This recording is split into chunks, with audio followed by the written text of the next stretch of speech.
First of all, I am too geeked to be here right now with these two handsome, amazing, incredible, talented, intelligent, like I feel like game changers right here that we are with right now. For those of you who don't know, my name is Dr. James Simmons. I am a nurse practitioner, founder of Ask the NP, and I am a very proud clinical ambassador for the CDC's Let's Stop HIV Together program. And I feel like what I wanted to do initially, bringing Curtis and Jamal together to have this little conversation, I was going to do the whole thing and start reading both of y'all's resumes. And then Yeah. I realized we only have an hour. Yeah. And then Jamal recently posted that video with in sync when they were like 12 or something, whatever. And I Yeah. was like, damn, that I know, right? I was like, we're gonna go way back. So Yeah. instead of doing all of that, everyone who is watching this, listening to this, we're super excited that you are here. We're gonna talk. This is gonna be a very real conversation, and sometimes probably a little bit emotional. Definitely some stuff you've never heard before. And these two men are really gracious to have lent their time for you to listen to this and have a real ass conversation about HIV and you equals you and discordant couples and just living your life and all of those things. So at this moment, though, I do want the two of you, since we don't have 2 hours, to just let folks tuning in, like know who you are and a little bit about why we're here. Great. So first of all, thank you so much, Dr. James, for just being with us today. I'm here because of you. So again, thank you for your time and just being here for such an important topic that we want to discuss. So I'm indebted to you. So thank you again.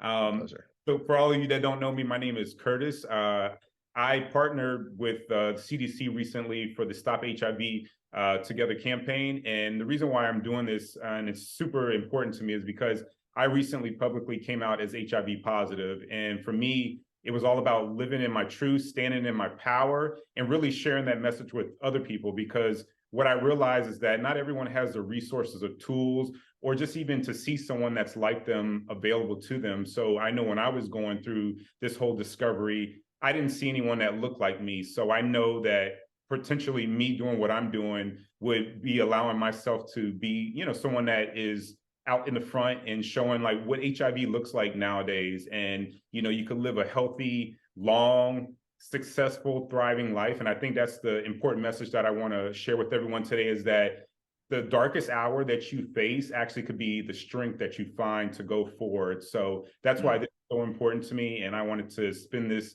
hour with us discussing what that means and what that looks like now. I mean, I kind of feel like we could just stop the conversation there. Like if everybody would just listen to that, like take that message, honestly, because you hit on something that I know we'll get into, but a lot of times the day of everyone remembers where they were the day that they were diagnosed and how it sits with you, right? And it is the moment. It's your 9/11. Where were you 9/11? Where were you when the calendar exploded? I'm aging myself. Where were you when Beyonce didn't win Grammy for Right. album of the year? Like, where were you for all of these things in our life, right? And it's not to make light of it, but it is a really dark moment. And I love that you are bringing such positivity and light to that darkness can be your strength. All right, Jamal, I interrupted enough. No, no, no, no, no. This is absolutely amazing. I haven't joined. We've never done an interview together, so this is our first time. So thank you for doing this for us, and just being here for something that's so important and so personal to us, because I've never really I don't think I've been this candid about our relationship, but I felt like Curtis asked me to do this, and I am like, absolutely. And I want to back him. I want to be a support system. I want to be the one to actually move this conversation forward as well, because when we started to talk about this, and we'll share, but I didn't see that many couples that were actually able to be open about this. And so I just, hopefully this will help somebody. If it helps one person, that's good. I mean, you lead me right into it. Like, let's just jump into the meat of that. Like, there are so many discordant couples, and for those of you who don't know that, we use that phrase when or that terminology, I guess it's almost too much medical speak, but we use that when there's a couple that is together and one of the persons is HIV positive and one of the persons is HIV negative. That's it. That's all that means. There are so many couples out there with this mixed status, if you will. It's like the kind of slang for it. And people don't talk about it. Yeah. They just don't. Jamal, you brought it up. Like, you just, where were the examples before? So tell me a little bit about that journey so far, and in terms of, I mean, this is the first interview, but just even with your friends and family, like, just having that conversation about, like, okay, you know, Curtis just told the world that he's HIV positive. Right. Yeah. Jamal is like, I'm HIV negative. We got to talk about this. Yeah. Yeah. And it's funny because when he did it, I didn't feel the need to go out and say, but I'm HIV negative. I didn't, you know, Right. that was like Good. never a thought in my head, but it was a lot of the messages that I was getting, you know, like DMs, and people were like, are you okay? And I'm like, I'm absolutely fine. But I didn't feel like necessary to have to say, reveal my status because he revealed his, you know. It was really interesting how that happened. But let's go back to how we got to this point. Yeah. It's been an interesting journey. For me, I like to lead with honesty. I think coming from a place of honesty allows you to just, you know, hit the ground from, you know, a really fresh point of view. And especially, you know, when you're considering getting into a relationship with someone, or you're in a relationship, I think, you know, to have a base of like honesty is just, I think, first and foremost, the greatest place to start from. So it was actually on our second date that I was like, I think I'm like falling for this man right here. And I was like, you know, I don't blame you, by the way. right? I don't blame you. It was like those butterfly feelings. And I just was like, it is too important for me to see what this is about. And in order for me to move forward in that is to, you know, be completely and open and honest with this man right here, this amazing man, by the way. And so on our second date, I said, look, you know, there's something really important I want to tell you. And I think for us to move forward, I have to let you know that I'm HIV positive. And, you know, in that moment, I knew that he might feel some type of way because this is a new discovery.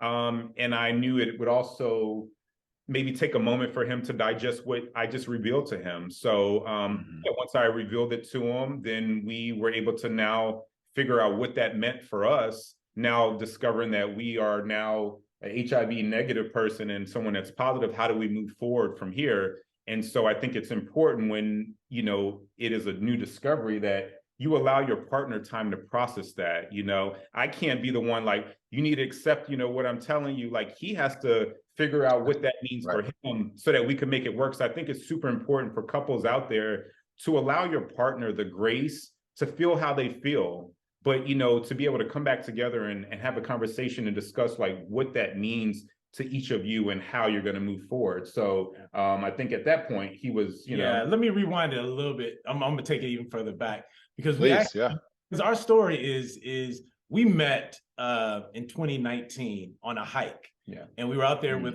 it was during Juneteenth. We have a friends group that everybody got together and we all go on this hike, and it's incredible. And at the time, I was married at the time. We were separated, but I was married. I was still married. So I got in the car and he was sitting in the front seat and he turned around and he said, "Hey, my name's Curtis." And I was like, whoa. You were like, yes, it is. Yeah. I was like, oh shit, you know. And so, but we did the hike. We didn't really talk much during the hike.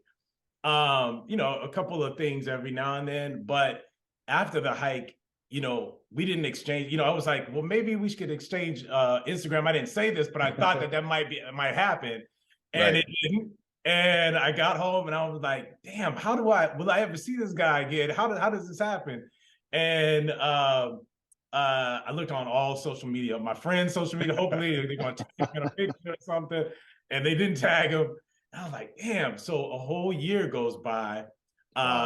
my divorce was finalized right before COVID hit. COVID hit in March. We were locked down, and I was by myself for 3 months before we met. And the first time dealing with a lot of my fears.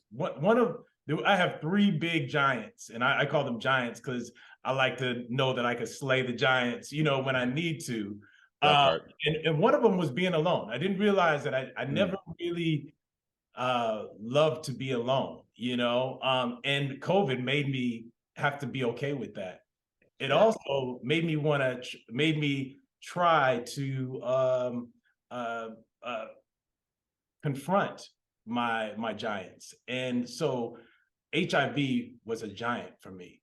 It was, and I guess I said it as a monster. I described it as a monster because at 13, I'm of a certain generation where this was killing. It was a gay disease. They put it in the paper in the news as this was a gay man's disease. And to me, as a 13-year-old kid, I said, well, I knew I was gay, but this is going to kill me, And at 13 years old, there were nights that I couldn't sleep.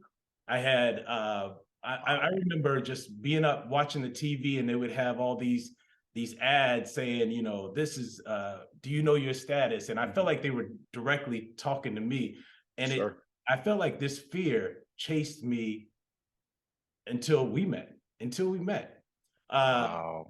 Even through all the education and, I mean, Jamal, being in the industry, I'm not aging you, but being in the industry as long as you have, like, there's plenty of folks running around who are out and open about their HIV status, and even then, it was still a monster to you. Because I wasn't educated. I was too afraid to go find out about it, which was so strange because, usually I'm the person that wants to go to something and figure it out. And, I have that Capricorn thing, but for this, I was so afraid of it that I didn't want to know the reality if it was going to ever be my reality. And I don't know if that makes sense, but yeah, I just didn't want to know about it. And do you feel like that this is a common? I do. I'm gonna dig in here a little bit. Do you feel like this is a common, particularly with us Black men and even men of color? Like, do you think that's part of the reason we don't talk about this as much? 100%. There's a lot of different reasons, but I think that this is a big reason because, we don't talk about, our sexuality with our parents that freely, as our counterparts do, like we have sometimes we have difficulties, coming out to our parents, and because of what the church is going to say, all these different reasons. So all this to say, I was really fearful of HIV all my life since I was 13.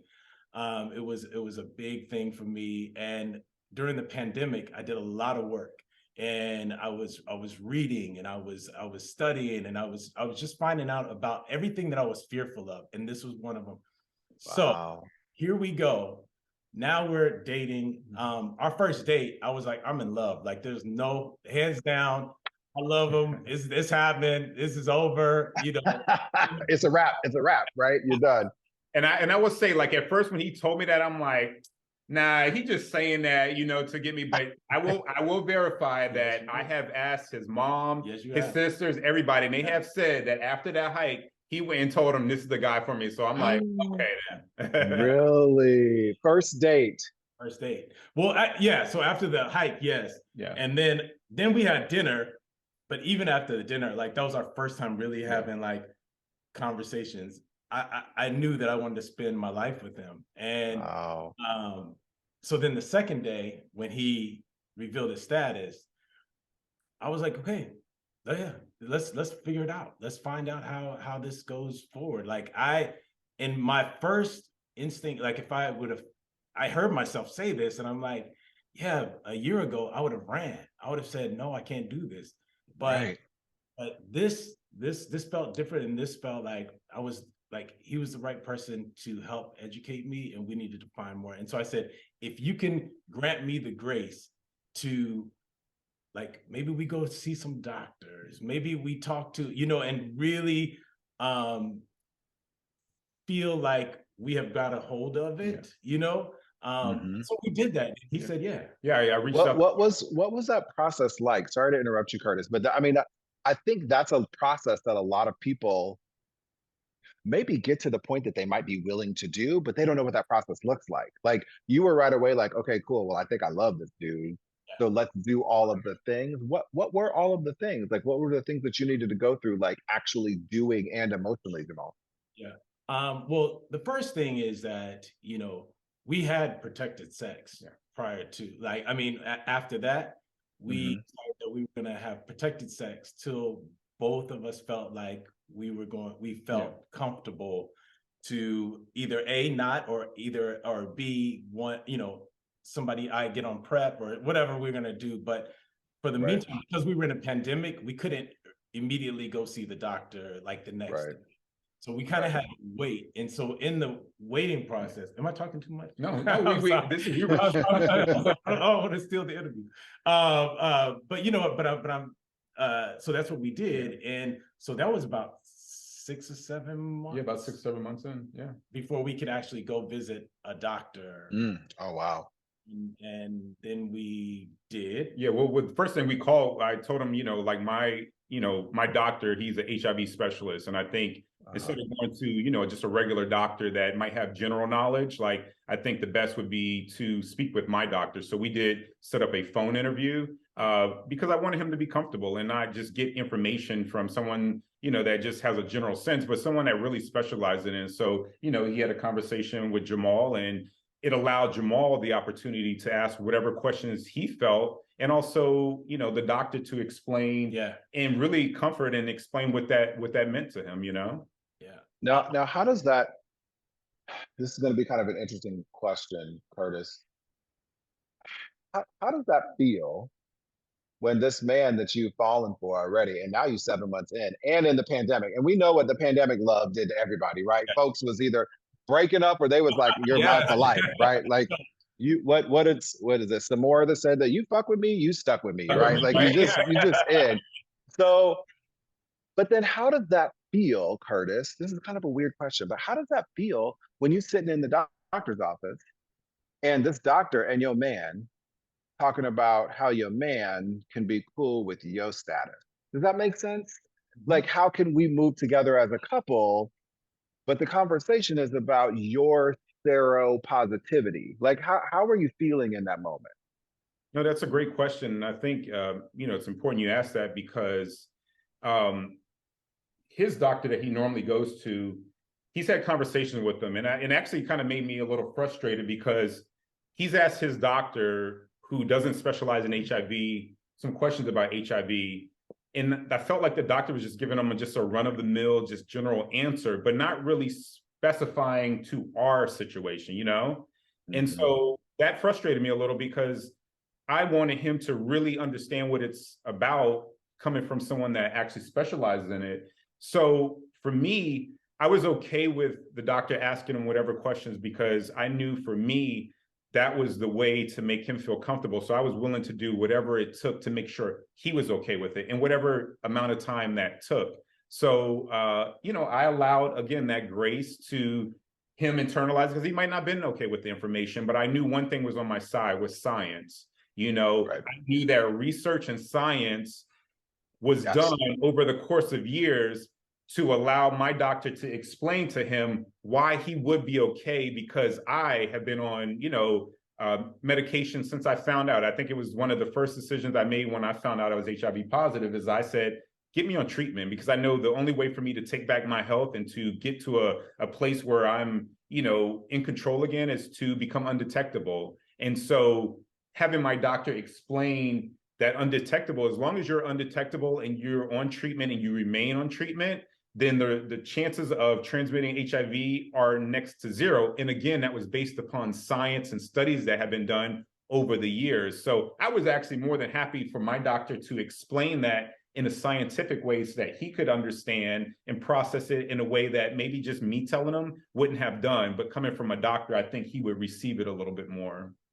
Was that the first time that you had really heard U equals U, right? Undetectable equals untransmittable? Yeah, no, actually, so yeah, because of the pandemic, I had been like looking around and just seeing, and actually, it's Schmidt, the Carl Schmidt? Carl Carl Schmidt, Schmidt. Carl I'm Schmidt, yeah. sorry, Carl, yeah. Carl Schmidt. Carl's fantastic. Yeah. He has that amazing Instagram page, and I would go through all this stuff during the pandemic, and I'm like, wow, this is like a real scientific thing. And I would go, and I went, and Dr. Fauci, spoke on it. Mhm, And mhm. one of the things, honestly, was so strange that we were in a pandemic, and my dad would always say, "You got to trust the science. You have to trust the science." And so I can't trust the science with COVID and not trust the science with U equals U. Louder for the people in the back. You know what I mean? And Yeah. so that was the only thing. I mean, that was a thing that really got me to feel way more comfortable. I'm like, Dr. Fauci was saving so many lives during that time that I couldn't trust him for one thing and not trust him in another. And that's really, Totally. that was it for me. I did reach out to a couple of friends that I knew were HIV positive, but both partners were positive. Mm. So I was just trying to figure out, like, how does that work for me, and I wanted to speak to somebody about it. And I would go, I YouTubed a whole bunch of people, and there was just nothing that would come up. I would, Mm. and so that's why this is so important for me, because if there's somebody that's just maybe right on the fence, like I really I love this guy. I want to be in a relationship with him. I would love to hear somebody else's story. That's what it's about, us sharing, and hopefully Totally. getting the education out there. Right? That's what it's about.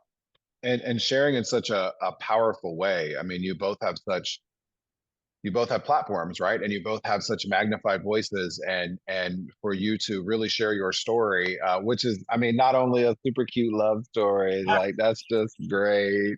That's right. Don't it make you just want to do that, everybody? But then to also talk about this. So I mean, this is you have that moment right here. Like what what would you say, Curtis? I'm going to hear from you first. What would you say? This is your opportunity. Someone's looking around on YouTube, like Jamal was during the pandemic, and not finding anything, but then they come across your story. And what are you going to say to someone who's like, all right, we're both HIV positive. I met this dude who's HIV negative. Like, I don't know. We about to try to figure this out. What do you say to them? Like, here's your chance. Well, what I want to say is that life is not over, and I say that because I know that that's what I felt. In the moment of my diagnosis, I felt like life was over. This is it.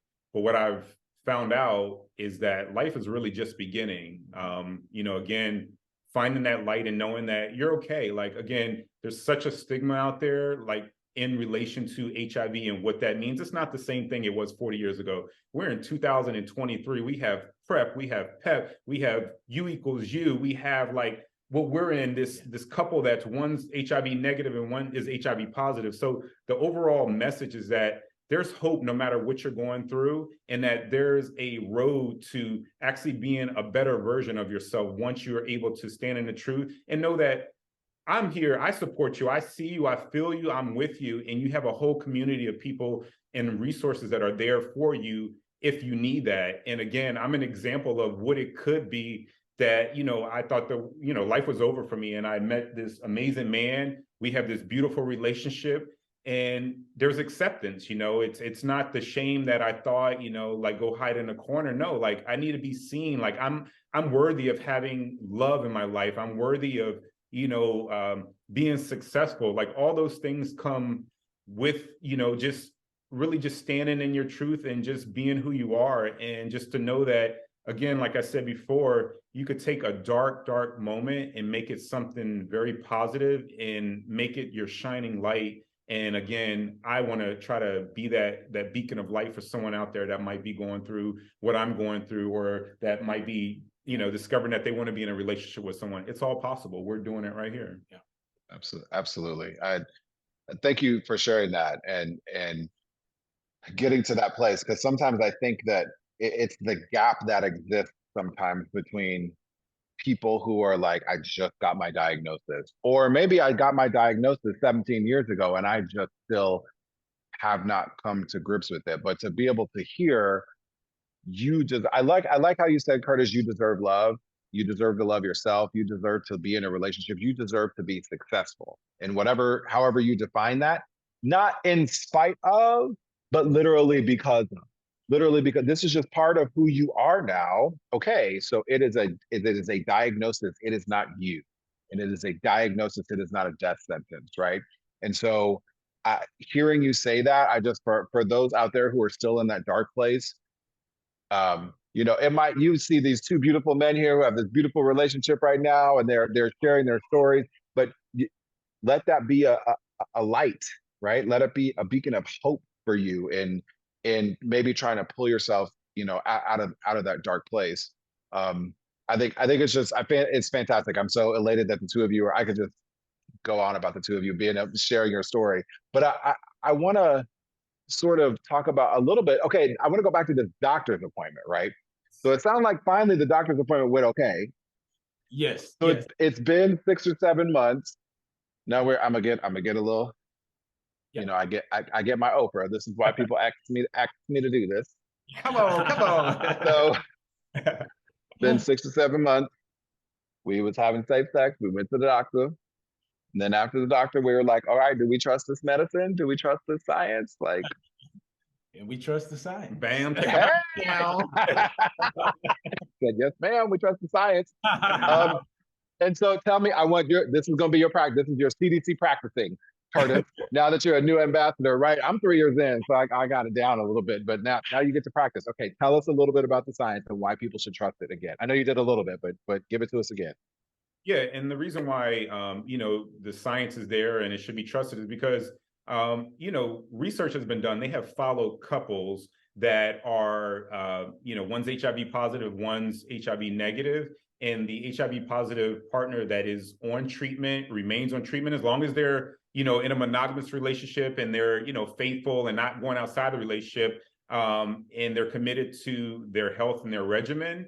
These couples that have been followed have had thousands of encounters of sex over the course of this study, and unprotected sex, yes, through the course of this study, and not one of those encounters was there ever HIV transmission.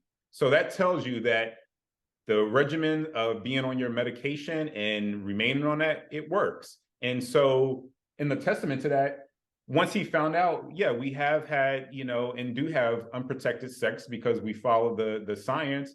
Until this day, we've been in a relationship almost 3 years. He's still, and I'm happy to say, HIV negative, and I'm, you know, still HIV positive. So again, we've practiced that. We see that it works, and again, the science says it, and so we're believers in exactly what that is. And I think it's important for everyone to know that bit of information, so that, you know, those that are out there that might be scared or worried that they could get it. No, it's a proven thing that, you know, get in treatment. And I can't stress that enough. If you are HIV positive, you have a new diagnosis, or you've had it for a while, get on treatment. It's the best thing you could do for yourself, because regaining your health and getting back to, you know, just being a healthy, living human being is everything. And that way you can protect yourself and others around you. So I think it's super important. Yeah. I want to add something to that. I want to say that when, you know, when you get into a relationship with anybody, y'all should owe it to each other to go to a doctor, find out your sexual health, you know, because it's not just HIV. Hired. You can come work in my clinic. Hired. Jamal, thank you. Lot for everybody in the back. Because you know what? U equals U works for HIV, but it sure don't work for syphilis and gonorrhea and herpes and everything else. But that's a different conversation. All right, keep going. Sorry to interrupt. Yes, I just wanted to let you know you're hired anytime. You know, so I think it's just really important that we have, and I say it's a hard conversation, yeah, especially when you really don't know the person at the beginning, you know. So, you know, I think you kind of have to use your judgment before you have any kind of sexual encounter, but you have to have a conversation. Hey, let's go do this. We owe it to ourselves. We owe it to each other. And then I want to say that, you know, for somebody who is HIV negative, do your research, you know, for yourself, because, you know, somebody could tell you something all you want, but unless you go and, you know, I've had, like you said, I had many conversations with my doctor about it. And he mentioned that I should go on PrEP, you know, and I said, well, actually the science says that, you know, and he's like, well, no, I would like for you to go on PrEP. And now he put it in my court. And I felt at this point that I didn't feel like I needed. I feel like I trust the science, you know, and here I am 3 years later, HIV negative, you know, but it also PrEP can be somebody that if you need it to feel comfortable, then you can take that as well. So there's so many Absolutely. that you can have, and there's nothing wrong with both of us popping a pill in the morning. We're good. We take our vitamins. We're good. We're out the door. You know what I mean? If Right. Right. So, I mean, you know, I don't want to make it feel like a light thing, because like I said, in the beginning, it was a monster, but I feel like I've slayed that monster down to really just a small thing. We don't even really talk about it anymore. I mean, just becomes part of I love that. The fact that you can get to this point where you're like, this is not like a daily conversation. Like we just don't, like every time y'all get into bed and kiss each other goodnight. Oh, by the way, you know, like it's just a thing. You're living your life. And this is not, I'm glad you said that too, Jamal. Like we're not making light of it, but also we need to have a real conversation and a relatable conversation with people who are at all stages of understanding of this, right? And I think you said it perfectly. We have tools now. And so you know, in my world, I'm like, I want everyone who is HIV negative and sexually active on planet Earth on PrEP. Like that's just how I roll. But some people don't like putting these things in their body, right? Some people don't like putting these medications in their body. Some people, you know, some people aren't good at pills every day. So there's shots every other month. Okay, great. You could do that too. But that is one of the tools in your arsenal. If you are HIV positive, you are in care and you take your medications every day, your viral load gets to undetectable. I think the math the other day, I was literally mathing for an article I wrote. I think you have to have sex with someone whose viral load is undetectable. You have to have unprotected anal receptive sex with that person. It's something like 370,000 times to ensure that you would seroconvert. Which, if you do the math, if you have if you have sex every day since the age of 18 until you're like 79, that's only like 19,000 times, 21,000 times. Like you just don't even get close. Like the math just don't math. It doesn't happen. Like you said, Curtis, all those people that we followed in those different studies, there's 3 really big studies that we followed, not one. One person converted, and it's because they stepped out of the relationship. So, you know, and they weren't following the rules. Otherwise, people don't convert. So I think it's a beautiful thing that you do that. Now, do you find, Curtis, like popping that pill every morning? I mean, Jamal made it seem so casual, but do you forget sometimes? No, you know, it's you know, I think you have to make it part of your just everyday, like he was saying, it's like taking a vitamin for me. Like I'm committed to my health and more so now, because it's not about me anymore. It's also about my partner. And I think, you know, I want to ensure that he feels comfortable and safe and not have to worry about like, hey, are you taking your medicine? Like, I don't want him to have to worry about that. Like he knows that I'm going to do my thing and leaves it in my hand to be in control of my health. So popping that pill every day, it's just part of my routine. It's just something that I do. So yeah, it's super easy to do every day, once a day. Yeah. I can I also say one more thing? You can say all of the things. Wait, first. So this is what I want to say. We also, when Curtis decided, I call him CJ, but yeah, so sorry, it was weird. CJ decided to make his announcement. I don't know if it's called announcement, but he did it on social media. He asked if we could tell my parents together.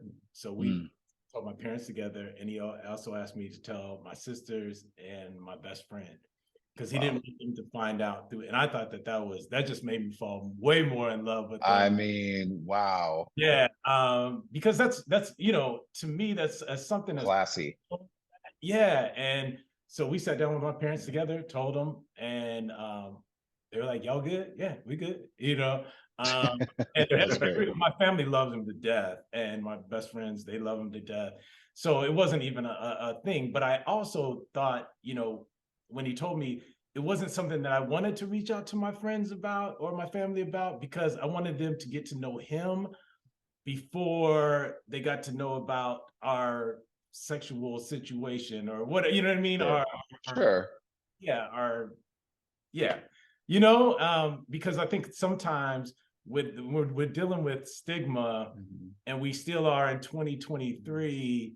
It feels like, you know, people will be like, still in our community, oh no, oh no, oh, you know, I heard he got a, you know, and that's, it's awful. And I really want to beg people that are out there, and if you're watching, don't be one of those you know, I don't know what I want to call them, but it's tacky. It's not cool to go out and spread somebody's status, and you know, it's it's awful, and it's an awful thing to do. So yeah, Yeah, we, it is.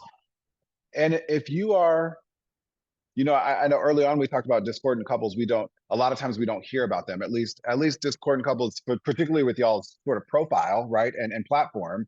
And that's also okay. By the yeah, way, your health is nobody else's business, right? So if y'all could be together for 77 and a half years, yeah, and because of the science, yeah, Jamal, you're not going to seroconvert, and y'all could have never told anybody, and it would have also been fine. Absolutely. So knowing that, I say that to people so demonstratively because those of you watching shouldn't feel some kind of way if that's not your journey, if you're not ready. But I'm just so incredibly grateful for the two of you sharing your story, because there are so many people out there. There are so many people, I there was someone, and I tease my husband, who is the one that didn't get away, right? That's my man. But there was a man that I dated 411,000 years ago, who was HIV positive, and this was long before PrEP. yeah, I mean, this was back, like, we were just coming off of AZT. I mean, this was a long time ago, yeah, and I couldn't handle it. Like, as an HIV negative person, I was like, I can't, right, I just couldn't. And I go, and this was an incredible human being. We connected on so many different levels. He actually happened to be a dancer. Like, we just were like on a level, and it's just something I couldn't do. And I always think about that, like, how shitty of a position that so many people have had to be in. And I think everyone, you said this earlier, Curtis, but I think everyone thinks we're still there. I think everyone thinks we're still in like 2001 with where we are with HIV treatment, and we're not. It's different. We get to share stories like yours. yeah, yeah. No, it's really important. Representation. We've been Absolutely. saying this for a lot of different things, but representation does matter. And if it, you know, with him stepping up to be the ambassador of, you know, and what you're doing, you know, that just makes me want to do more as well, you know. And so that's just like it's powerful, and I'm so proud of you. Thank you. I feel like I gotta leave it there. That's like the perfect note. That's so great. We're all proud of you, Curtis. Thank you. Um, Honestly, though, I feel like, all right, before we wrap this up, like, anything that's on your heart and anything that's on your soul and your spirit that you feel like is so important as a part of this conversation that you have not gotten to say, that people have been. I mean, your story is so captivating, so people are still watching and still really involved with this. But what is, maybe even what the future looks like, if that's a beautiful thing to talk about as well. But what's that thing, that nugget that you want someone to walk away from after hearing your story? And I touched on it before. For me, it's just to let everyone out there know, like, you're not alone, and I am a resource. If you don't have a resource out there, you are gaining something from what I'm telling you, and you feel comfortable with me, reach out to me. Like, I will point you in the right direction, even if I don't have the answers. I just want you to know you have all kinds of resources available to you, including myself. And for me, my mission goes on, until we are living in a world where we're free of, HIV, AIDS, the mission doesn't stop. And I've dedicated my life and my time to do something bigger than myself. And, and this is part of that journey. And I know a lot of our focus is here, in the US and what we could do here. It really doesn't end, this pandemic doesn't end until we've actually encountered it around the world. Because I have people from other countries reaching out to me and say, you know what, I heard your story and I'm grateful that you're sharing that. But I'm a little jealous because where I live at in the world, I could never tell that I'm gay and that I'm HIV positive. In fact, I can't go to the hospital because if I go, I'm afraid that the doctor knows my family and they'll let them know. So as much as we made progress here, a lot of people don't see the bigger picture. And like I said, there are people in the world that can't do what I'm doing. And so they haven't even begun the work. So yes, we've made progress. There's parts of the world that haven't even started that journey yet. And so for me to know that and to hold on to that information, and for the people around the world that share their stories with me and say, hey, thank you for sharing your story, because I wanted to let you know, although my family doesn't know, I'm HIV positive too. And I've had so many people share those stories with me that it's touched me in a profound way. And I carry those stories close to my heart. And everything I do is for those individuals that don't have that voice and to continue the work that I do. So again, I hear you, I see you, and I stand by you 100%. Mike. Seriously. Like, that's incredible.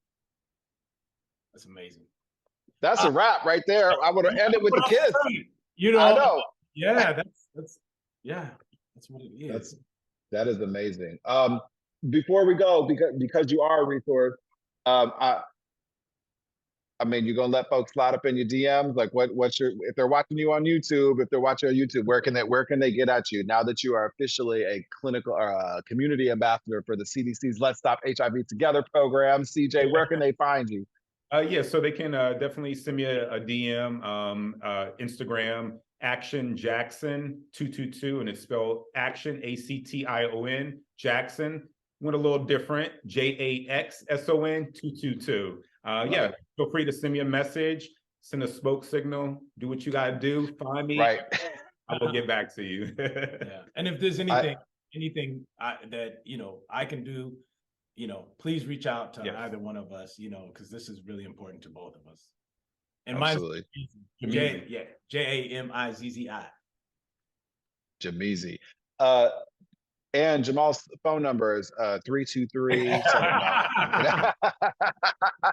I'm playing. I do have to say, by the way, if you always, cdc.gov/HIV is always a really great place to go. I always have a bunch of stuff on my website, which is Ask the NP. NP is a nurse practitioner. AskTheNP.com.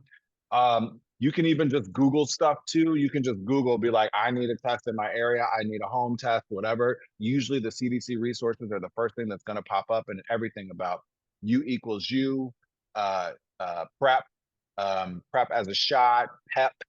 If you are exposed to HIV, but you're not on PrEP, and you have about a 72-hour window where you can get the medications inside of you, and they are almost as effective. So lots of resources. These are super easy to find, y'all. And definitely feel free to reach out to me as well. I'm at AskTheNP all over social. All right, gentlemen. You did that. Thank you so much. And again, I want to give you a huge shout out for what you're doing for the community. Yeah. Your videos, I mean, for all the people out there that already follow you and see what you're doing, you do some amazing work. And what I love about what you do is you make it so digestible, you make it fun, personable. I could just sit there and watch you all day long. So I am honored to be able to speak with you today. I think we both can say the same thing. And thank you for the work that you do. Like, you are amazing. So we appreciate you. I'm humbled. Thank you very much. Appreciate it. Now we're just going to everybody, just a big old hug. Thank you so much. That was great, y'all. That was awesome. Thank you so much.